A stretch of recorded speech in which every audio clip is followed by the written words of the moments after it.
Les marchés des matières premières dorment complètement sur ce sujet. Et je pense vraiment que Trump influence beaucoup les marchés avec ce qu'il dit. Il ne cesse de rassurer tout le monde en affirmant qu'on va prendre le contrôle du détroit, qui sera ouvert et sécurisé, mais on ne le contrôle pas. Et on ne va pas le contrôler. C'est une mission insensée dans laquelle il s'est lancé.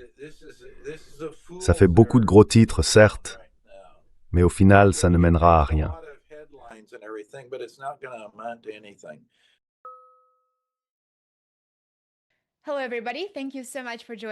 Bonjour à toutes et à tous, merci beaucoup d'être avec nous. Je suis Lena Petrova et voici un nouvel épisode de World Affairs in Context. Aujourd'hui, j'ai le grand plaisir d'accueillir à nouveau le Dr Steve Hinckley. Le Dr Hinckley est un économiste américain de renom, professeur à l'Université Johns Hopkins et chercheur principal à l'Institut Mises. Dr Hinckley, bienvenue à nouveau parmi nous et merci beaucoup d'avoir pris le temps d'être ici. Ravi d'être avec vous. C'est un vrai plaisir de vous avoir avec nous et je suis vraiment ravie de cette conversation parce que je sais que beaucoup de gens, non seulement aux États-Unis, mais aussi partout dans le monde, se demandent ce qui se passe sur les marchés de l'énergie et à quoi s'attendre maintenant. Il y a environ 2 semaines, avant de lancer des frappes sur l'Iran, Donald Trump a déclaré que les réserves d'urgence américaines pourraient s'épuiser. Il a précisé que ces réserves stratégiques, gardées pour faire face à des crises soudaines, tiendraient environ 4 semaines si les livraisons mondiales s'arrêtaient. Le stock total de pétrole brut aux États-Unis s'élevait alors à environ 319 millions de barils, soit le niveau le plus bas depuis avril 1983. Maintenant que l'Iran a fermé le détroit d'Ormuz après les attaques de Trump, quelle est, selon vous, la situation actuelle des marchés de l'énergie?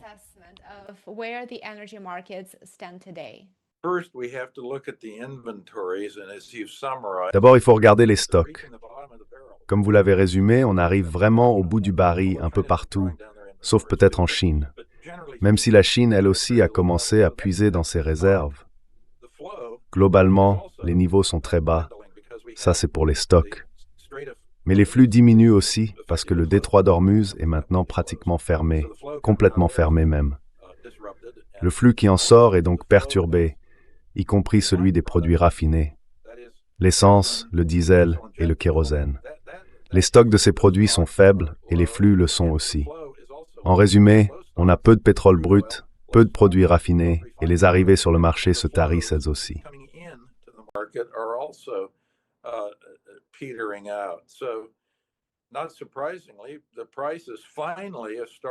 Sans surprise, les prix ont enfin commencé à remonter.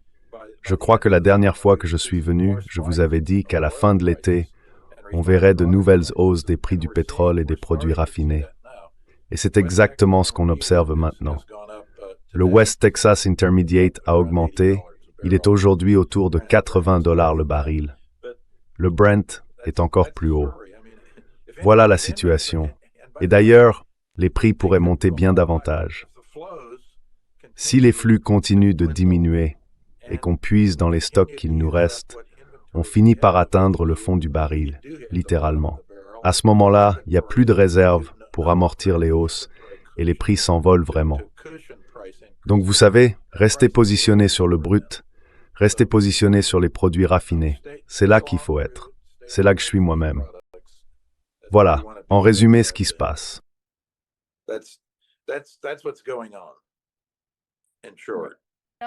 Le 16 juillet, Reuters a rapporté que les Ansar Allah du Yémen, qu'on appelle aussi les Houthis, sont prêts à fermer le détroit de Bab el-Mandeb si l'administration Trump met ses menaces à exécution et frappe les infrastructures énergétiques iraniennes. Et pour nos téléspectateurs, je précise rapidement que le détroit de Bab el-Mandeb est l'un des points d'étranglement énergétique les plus stratégiques au monde.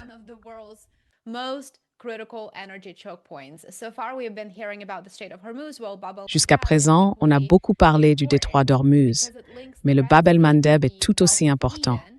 Il relie la mer Rouge au golfe d'Aden, Et chaque jour, environ 9 millions de barils de pétrole brut et de produits pétroliers, ainsi qu'environ 8 milliards de pieds cubes de gaz naturel liquéfié, y transitent. Donc, toute perturbation oblige les pétroliers à contourner le cap de Bonne-Espérance, ce qui rallonge les trajets entre le Moyen-Orient et l'Europe d'environ 2 semaines. Et bien sûr, cela fait grimper les coûts du transport maritime, les primes d'assurance et les prix mondiaux de l'énergie. Dr Hanke, expliquez-nous les conséquences d'une fermeture du Bab el-Mandeb. Quel serait l'impact sur le prix du pétrole brut qui, comme vous l'avez dit, est déjà en hausse? Et quelles seraient les répercussions sur l'économie mondiale et sur l'économie américaine aussi?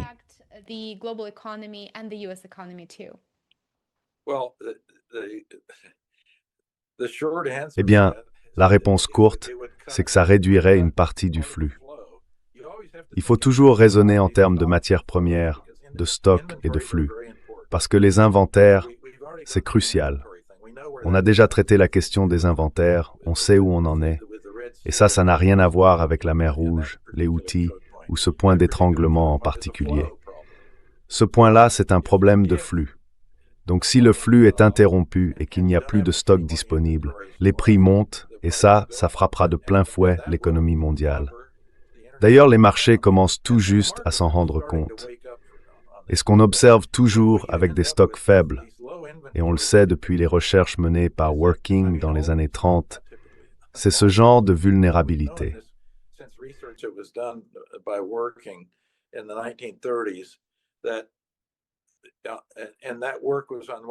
Et ce travail portait sur ce qu'on appelle l'offre de stockage. C'est le terme utilisé, disons, dans le domaine technico-économique, l'offre de stockage.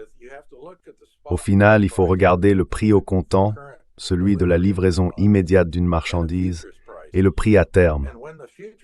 Quand les prix à terme sont bien plus bas que le prix au comptant, ça veut dire que les gens sont prêts à payer une prime sur le marché actuel pour une livraison immédiate. Autrement dit, les stocks sont faibles.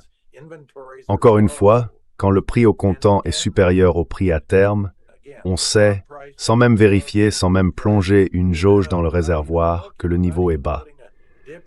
Et c'est exactement ce qu'on observe en ce moment sur le marché du pétrole brut.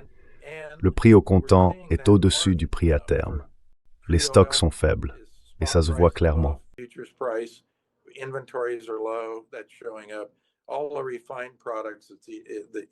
Pour tous les produits raffinés, c'est encore plus marqué. La courbe à terme, c'est-à-dire la relation entre les prix au comptant et les prix à terme, on appelle ça un marché en backwardation. La courbe est inclinée comme ça, vers le haut. Normalement, c'est l'inverse. On est en contango, avec le prix au comptant plus bas ici, et le prix à terme plus haut là. On appelle ça un marché de portage. C'est la situation habituelle. Sur les 20 dernières années, le marché du brut n'a été en backwardation qu'environ 5% du temps. C'est très rare, parce qu'en général, tout est normal. Les stocks sont suffisants, et on est en contango, prix au comptant plus bas, prix à terme plus élevé. La backwardation, c'est l'inverse. Le prix au comptant est plus haut, le prix à terme plus bas. Et quand on voit ça sur le marché, on sait que les stocks sont faibles. Et maintenant, le marché commence à intégrer cette réalité dans les prix.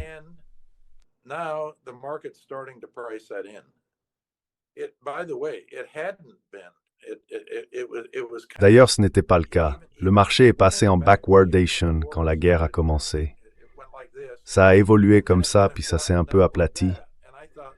Et là, je me suis dit, le marché se trompe complètement. Le marché écoute Trump, et Trump dit que le détroit est ouvert, que tout va bien. Eh bien non, tout ne va pas bien. Le détroit n'est pas ouvert, il ne l'a jamais vraiment été depuis le début de la guerre. Les flux avaient commencé à augmenter, et maintenant ils se sont quasiment arrêtés. Hier, par exemple, il n'y a eu qu'un seul pétrolier qui a traversé le détroit, donc il est fermé. Et les Houthis, d'ailleurs, pourraient vraiment bloquer aussi l'alternative de la mer Rouge.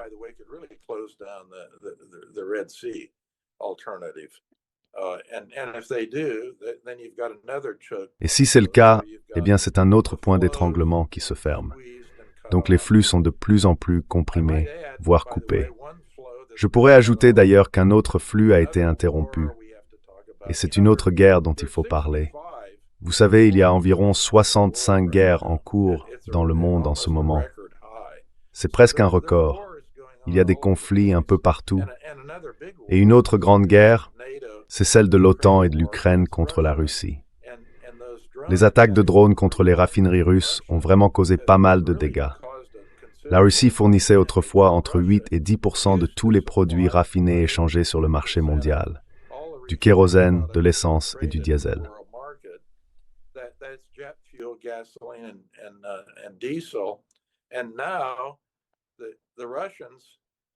Et maintenant, les Russes ont arrêté d'exporter du diesel parce qu'ils n'ont plus la capacité de raffinage nécessaire. Ils ont besoin de ce diesel chez eux. En fait, ils rationnent même l'essence en Russie.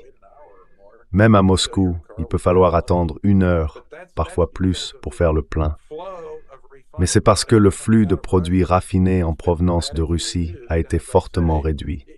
Et comme je le dis, c'est un vrai problème, parce qu'avant la guerre, entre 8 et 10% des produits raffinés échangés dans le monde venaient de Russie. Aujourd'hui, la Russie importe de l'essence et du kérosène. Elle en importe, elle n'en exporte plus. Et ça, encore une fois, ça met tout le système sous pression.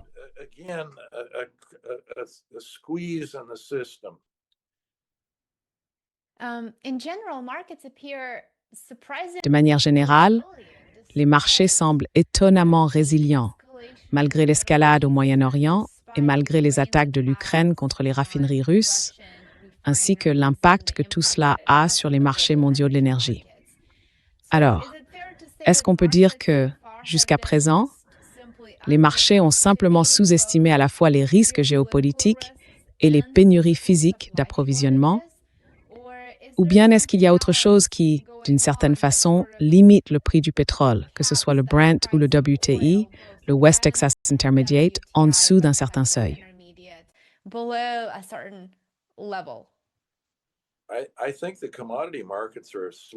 Je pense que les marchés des matières premières dorment complètement sur ce sujet. Et je crois vraiment que Trump influence beaucoup les marchés avec ce qu'il dit. Il ne cesse de rassurer tout le monde en affirmant qu'on va prendre le contrôle du détroit, qu'il sera ouvert et sécurisé, mais on ne le contrôle pas, et on ne va pas le contrôler. C'est une mission insensée dans laquelle il s'est lancé. Ça fait beaucoup de gros titres, certes, mais ça ne mènera à rien. Parce qu'au fond, ce que cette guerre américano-israélienne contre l'Iran a provoqué, c'est un vrai changement de donne.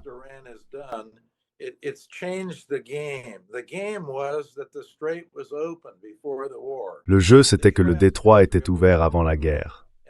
Les États-Unis et Israël entrent en guerre contre l'Iran, et maintenant l'Iran va contrôler le détroit de façon permanente. Donc avant, tout était libre, et après, c'est l'Iran qui exerce le contrôle. Voilà la situation. C'est quelque chose qui a été provoqué par les États-Unis. Qui a fermé le détroit? Oubliez la propagande. C'est la guerre contre l'Iran qui a fini par fermer le détroit, et qui a abouti à ce que le détroit soit sous contrôle iranien. C'était donc, de ce point de vue, une des choses les plus stupides qui soient.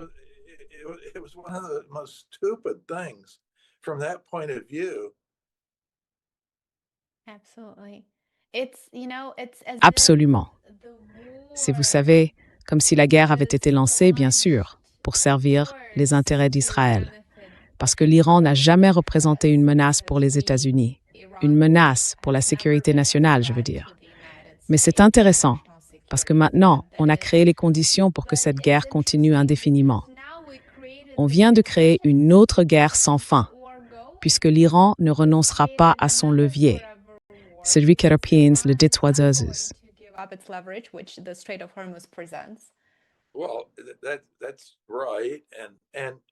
Oui, c'est ça. Et il faut se demander, pourquoi Trump s'impliquerait-il maintenant, alors qu'on en est au 7e jour d'attaques et de bombardements continus dans cette guerre qui semble sans fin? Eh bien, je pense qu'il reçoit ses instructions d'Israël, pas des États-Unis, parce que les bombardements que nous menons depuis 7 jours n'ont aucun sens.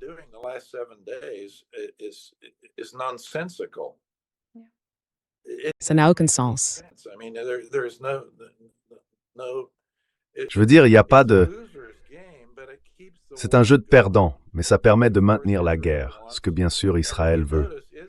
Et vous avez remarqué qu'Israël a complètement disparu du tableau. On n'en parle plus du tout dans les médias. C'est comme s'ils étaient des anges, vous voyez, comme s'il ne se passait rien. Mais d'ailleurs, il va venir à Washington dans les prochains jours pour voir le président Trump. Et je pense qu'il vient donner à Trump des instructions sur ce qu'il doit faire parce qu'il n'y a aucune raison logique pour que l'Amérique fasse ce qu'elle fait depuis quelques jours. Enfin, rien que j'ai pu voir en tout cas.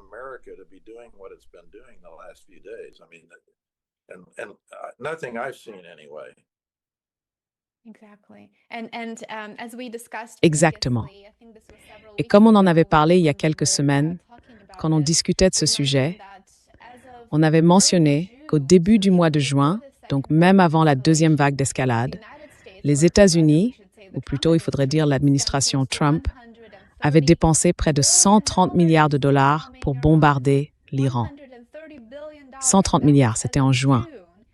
Et maintenant, après cette nouvelle campagne de bombardement, je pense que la population américaine, les contribuables américains devraient se demander pourquoi est-ce qu'on paye pour ça? Jusqu'à quand va-t-on continuer à régler la facture pour servir les intérêts d'un acteur étranger? Et quand est-ce que nos propres intérêts seront pris en compte? Mais ça, visiblement, c'est pas à l'ordre du jour, malheureusement. Et on voit bien que les membres du Congrès n'en parlent pas non plus.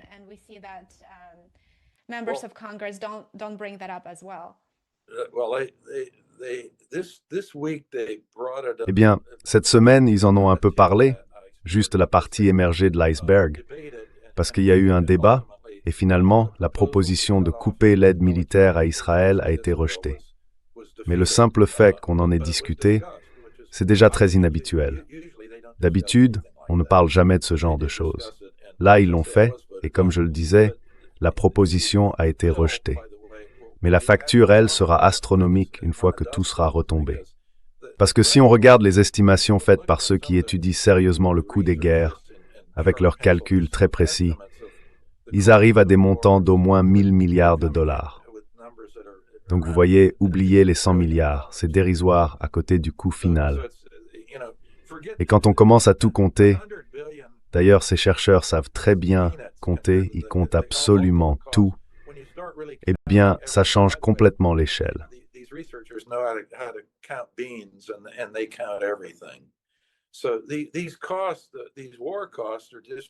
Ces coûts de guerre sont tout simplement énormes. Que ce soit l'Afghanistan, l'Irak, le Vietnam, peu importe. Parce qu'il faut se souvenir qu'il y a toutes sortes de choses à prendre en compte.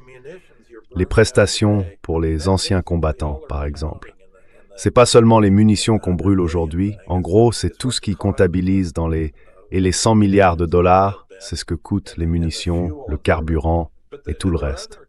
Mais il y a d'autres coûts, d'ailleurs, qui ne sont même pas inclus dans le millier de milliards. Et ce qui est incroyable, c'est que les écologistes, pourquoi les écologistes ne disent rien? Ils protestent toujours pour telle ou telle chose, une pollution ici, une fuite là, ceci, cela. Mais ces guerres, elles, causent des dégâts environnementaux énormes. Et personne n'en parle.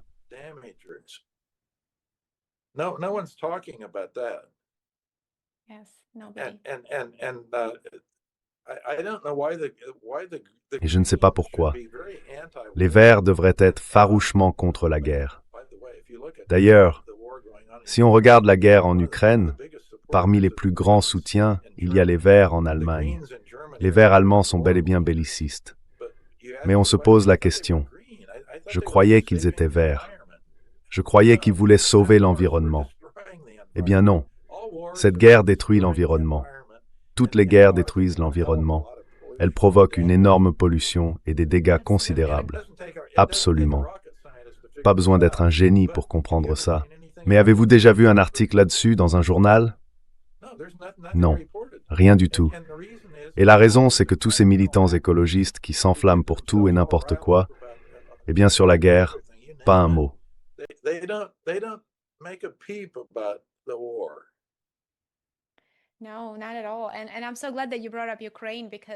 Non, pas du tout. Et je suis vraiment content que vous ayez parlé de l'Ukraine. Parce que ces partenaires occidentaux, soi-disant, fournissent au régime de Zelensky des munitions à uranium appauvri. Or, la durée de vie de l'uranium appauvri, si je ne me trompe pas, c'est environ 4,5 milliards d'années. C'est exactement ce que l'OTAN a utilisé en Yougoslavie lors de son bombardement illégal du pays. Et les conséquences sont terribles, parce que non seulement ça touche les terres les plus fertiles d'Europe, qui se trouvent en Ukraine, mais en plus, ça provoque une hausse des cancers et toutes sortes de maladies pendant des années et des années. Et pourtant, personne n'en parle. Personne ne se demande pourquoi on livre des munitions à uranium appauvri au régime de Vladimir Zelensky pour prolonger cette guerre, tout en refusant toute initiative diplomatique pour y mettre fin. C'est une réalité très tragique, vraiment tragique, que ni les Verts, ni personne d'autre ne soulève, alors qu'on aurait déjà pu tirer des leçons de ce qui s'est passé en Yougoslavie. Mais j'imagine que ça revient à... Enfin, Lena, au moins on en parle. Oui, exactement. Et j'espère que nos téléspectateurs et nos auditeurs apprennent quelque chose de nouveau et qu'ils en parlent ensuite avec leurs familles, leurs amis, leur entourage. Mais Dr. Hinckley, beaucoup d'économistes craignent aujourd'hui que le monde entre dans une nouvelle période de stagflation. J'aimerais beaucoup avoir votre avis là-dessus. Pensez-vous que les responsables politiques d'aujourd'hui sont prêts à affronter une situation comparable à celle des années 70, avec une forte inflation et une croissance faible? Ou bien est-ce qu'on entre dans un scénario complètement différent, avec d'autres facteurs et d'autres risques que les décideurs doivent prendre en compte?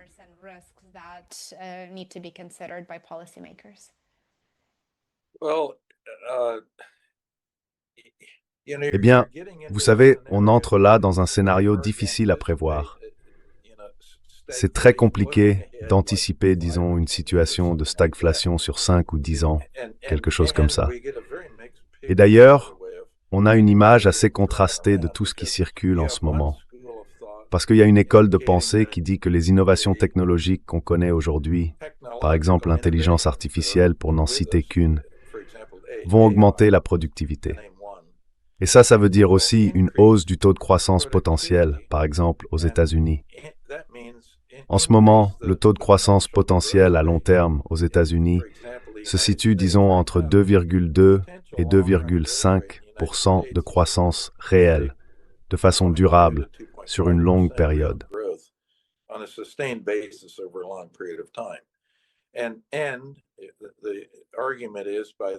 L'argument, c'est celui du groupe de la Silicon Valley, ou, comme je les appelle parfois, le groupe de la Silly Valley.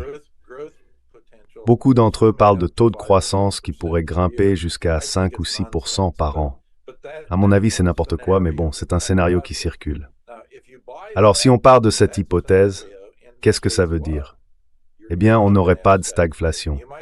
Il pourrait y avoir de l'inflation, oui, mais pas de stagnation. L'économie réelle, elle, croîtrait très vite.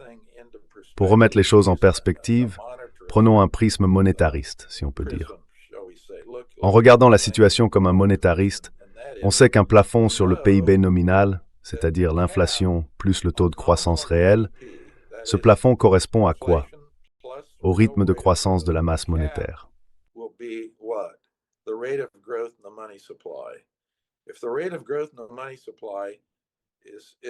Si le taux de croissance de la masse monétaire est au taux de croissance doré de Kankei, soit environ 6% par an, un rythme compatible avec un objectif d'inflation de 2%, alors le plafond se situe autour de 6%.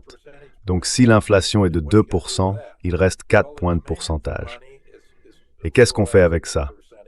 Eh bien, la demande de monnaie augmente un peu moins de 2% par an. Disons 2. D'accord? Il reste donc 2%. À quoi ça sert? Ça alimente la croissance réelle de l'économie. C'est pour ça que le potentiel de croissance des États-Unis tourne autour de 2,2 à peu près. Et pourquoi? Parce que c'est le plafond monétaire du système. Donc si la masse monétaire, pour revenir à votre question sur la stagflation, si la masse monétaire croît, disons, d'environ 6%, juste pour illustrer, Eh bien, ça veut dire que vous n'aurez pas de stagflation.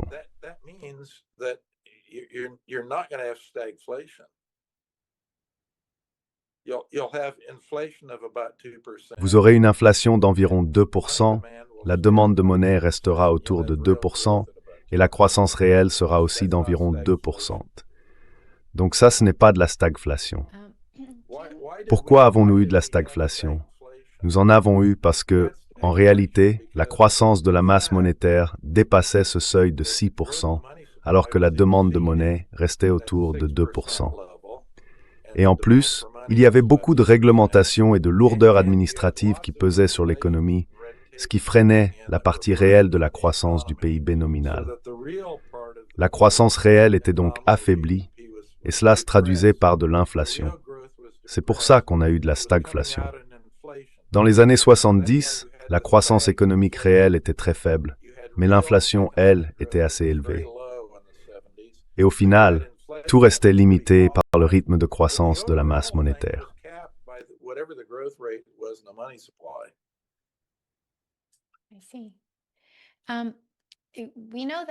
Je vois.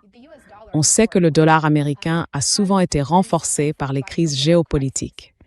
Pensez-vous que ce conflit en particulier va consolider la domination du dollar, ou bien qu'il va, au contraire, accélérer les efforts mondiaux pour s'en détacher et développer d'autres moyens de régler les échanges et d'investir?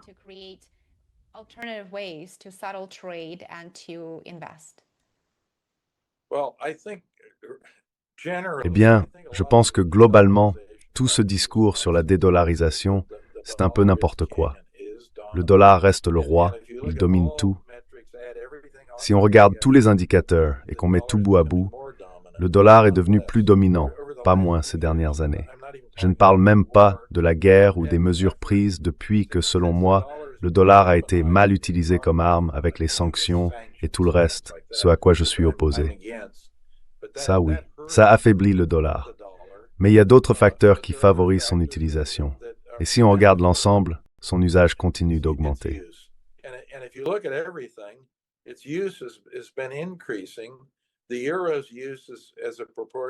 L'utilisation de l'euro en proportion de l'ensemble a un peu diminué.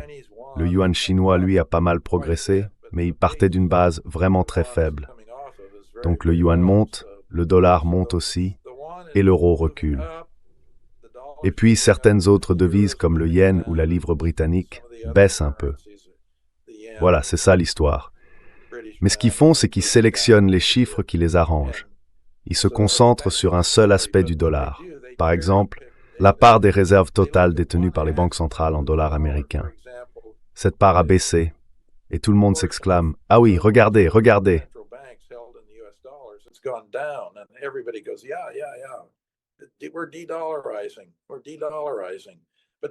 On se dédollarise, oui, on se dédollarise. Mais il se passe beaucoup d'autres choses.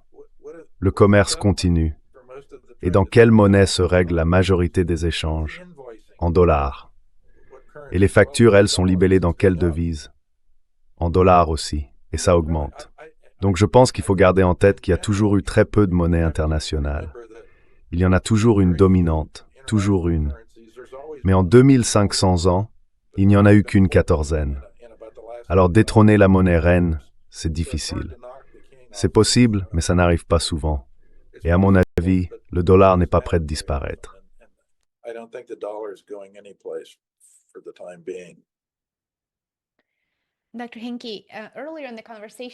Dr. Hank, plus tôt dans la conversation, on a parlé du coût de la guerre. Et vous avez dit qu'il est probablement proche de 1000 milliards de dollars en ce moment. Eh bien, il faut sans doute aussi aborder le sujet qui fâche, à savoir la dette du gouvernement américain, parce que c'est un aspect important et que les gens doivent en tenir compte. Le gouvernement des États-Unis supporte déjà un niveau d'endettement record. À quel point est-ce risqué de financer une guerre majeure tout en faisant face, en même temps, à des coûts d'emprunt plus élevés et à un ralentissement de la croissance économique?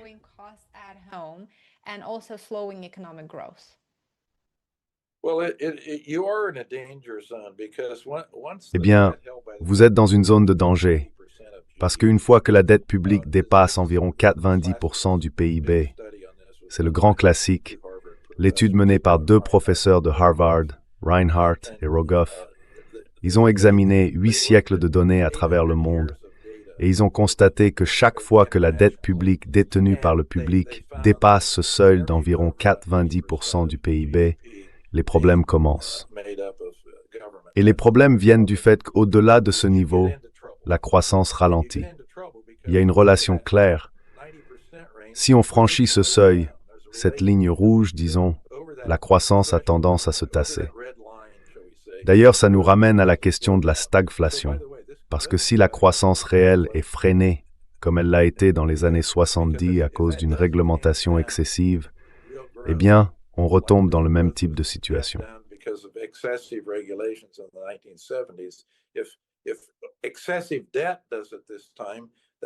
Si cette fois c'est la dette excessive qui provoque le ralentissement, alors la partie réelle du PIB nominal baisserait et la partie liée à l'inflation augmenterait.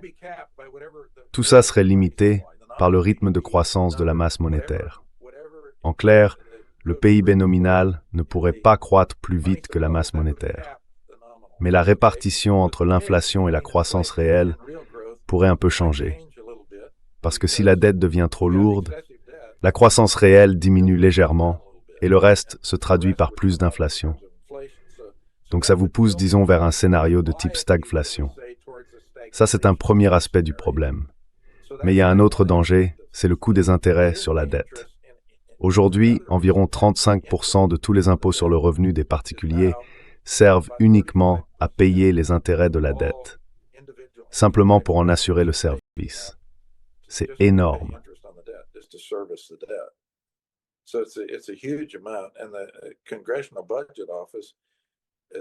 Et le Bureau du budget du Congrès prévoit que ce chiffre va grimper à environ 50%.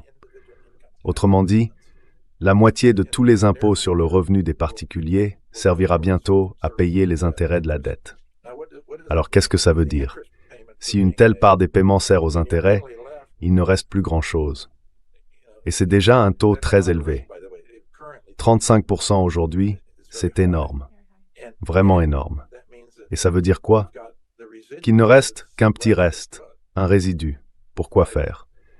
Pour financer les biens et services publics, les transferts sociaux et tout le reste. Et ce reste, il se réduit encore et encore. C'est une mauvaise nouvelle. C'est ça, en réalité, le vrai coût de la dette.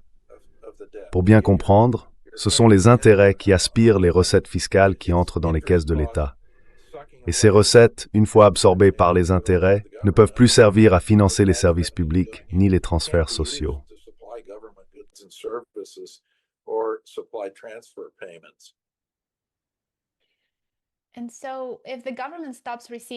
Alors, si le gouvernement cesse de percevoir, disons, des recettes fiscales suffisantes et qu'il doit en même temps payer beaucoup plus en intérêts, j'imagine, et corrigez-moi si je me trompe, qu'il ne lui reste que 2 options. Soit réduire les programmes de dépenses sociales, soit augmenter les impôts. J'ai lu il y a quelques mois, et je mettrai le lien dans la description ci-dessous, une étude très intéressante de l'Institut de Kiel. Elle montrait que les efforts de guerre sont généralement financés par une hausse des impôts. Mais une fois la guerre terminée, le gouvernement ne les baisse pas vraiment. Les impôts restent relativement élevés. Alors, Dr. Hanke, à quoi le gouvernement américain est-il confronté aujourd'hui? Devra-t-il, au bout du compte, réduire les programmes sociaux ou augmenter les impôts? Ou bien existe-t-il une autre solution pour continuer à emprunter, pour faire face à la hausse des coûts d'intérêt sur la dette nationale, tout en finançant des programmes comme la sécurité sociale, Medicare, Medicaid, même si Medicaid relève des États, ainsi que les prestations pour les anciens combattants et tant d'autres programmes qu'il doit assumer?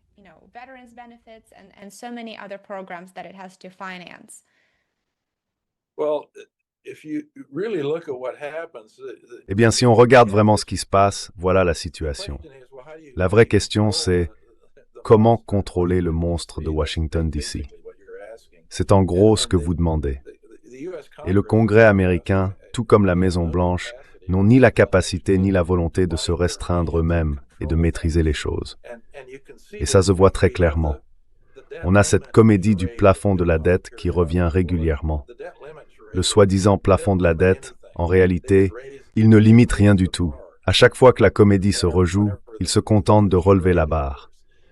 Autre exemple, de temps en temps, il y a une initiative législative, comme la loi Gramm-Rudman-Hollings, qui essaye de contrôler les dépenses publiques et de freiner les déficits.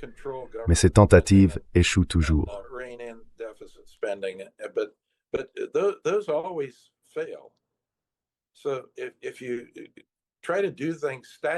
Donc, si vous essayez de régler les choses par la loi, ça ne marche pas. La seule vraie solution, c'est de modifier la Constitution américaine et d'y inscrire un amendement sur la responsabilité budgétaire. C'est ce sur quoi je travaille avec la Fondation pour la durabilité budgétaire fédérale. Vous pouvez aller voir ça sur notre site web. Et d'ailleurs, il y a déjà assez d'États, plus des 2/3, qui ont indiqué qu'ils voulaient un amendement. Ça fait longtemps que c'est le cas. Mais le Congrès n'a pas fait ce qu'il est censé faire. Il n'a pas convoqué de convention. Tout ça montre bien comment les choses fonctionnent à Washington. Les lois, en réalité, ne contrôlent rien.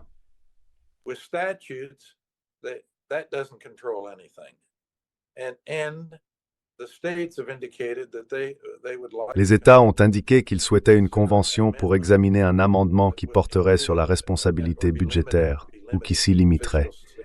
Mais le Congrès n'a rien fait, alors qu'il est censé le faire. D'après la Constitution américaine, c'est son devoir, mais il l'ignore tout simplement. En fait, ils enfreignent la loi. Et à Washington, ça arrive souvent. Quand quelque chose ne leur plaît pas, ils font comme si ça n'existait pas. Nous, on essaie de les forcer à agir et d'organiser une convention. Ce serait selon moi la seule façon de vraiment freiner les dépenses incontrôlées, ces folies budgétaires, comme je les appelle, à Washington. C'est la seule manière d'y arriver.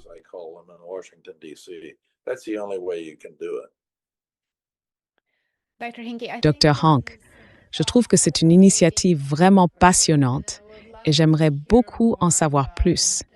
Peut-être qu'on pourrait en parler dans notre prochaine vidéo. Serait parfait.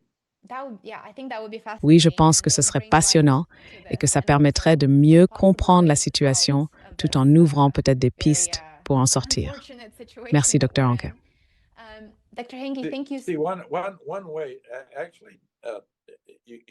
Vous voyez, on peut d'ailleurs mettre un lien vers David Worker, un collègue à moi, président de la Federal Fiscal Sustainability Foundation et ancien contrôleur général des États-Unis.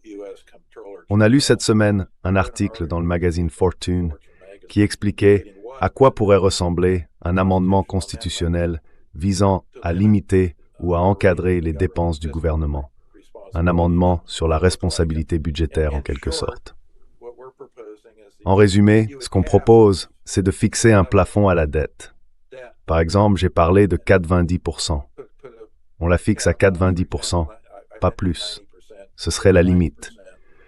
Du coup, on se débarrasserait de cette comédie autour du plafond de la dette parce que ce serait inscrit noir sur blanc dans la Constitution américaine.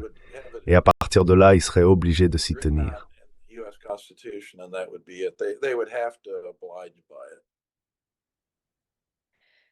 Oui, ce serait clairement un pas dans la bonne direction.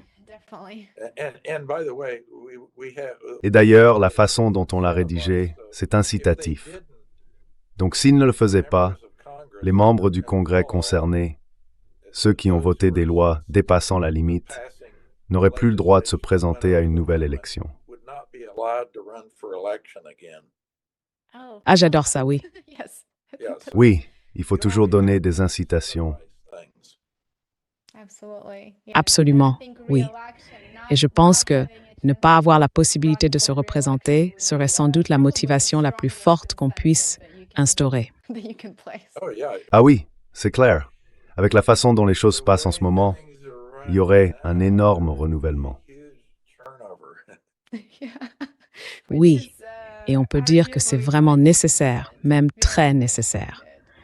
Dr. Hank, c'était un vrai plaisir d'échanger avec vous aujourd'hui. Merci beaucoup pour cette conversation passionnante et pour nous avoir aidés à mieux comprendre ce qui se passe. Et je sais que nos téléspectateurs seraient ravis de vous revoir. Voir très bientôt dans l'émission. Merci de m'avoir invité, Lena. Ravi de te voir.